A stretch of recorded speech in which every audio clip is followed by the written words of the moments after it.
We're at the Berkshire and Eastern Railroad Bridge on Route 72 in Plymouth. Most railroad bridges were constructed in the late 19th and early 20th centuries, well before the advent of modern trucks. Here in Connecticut, on average, one railroad bridge is struck every day. Oftentimes, these strikes occur with rental trucks driven by people who may or may not be familiar with driving a tall vehicle.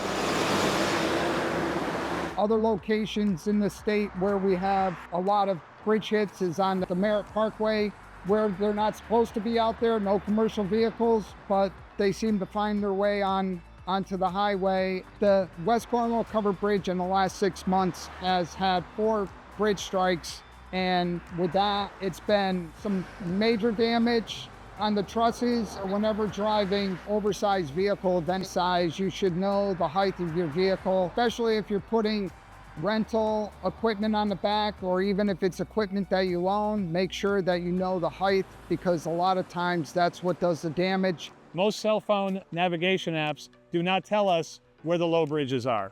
When driving a truck, check for bridge clearance signs and don't commit unless you fit. If you happen to strike a bridge or witness a bridge strike, please immediately call 911, let them know your location, and let them know you've struck a railroad bridge. Upon receipt of a report of a struck railroad bridge, the railroad will put an operating restriction over that bridge and send inspectors and maintainers out to check to make sure the bridge is okay. What anybody driving a truck needs to know: check your height, know it's right. Check your height, know it's right.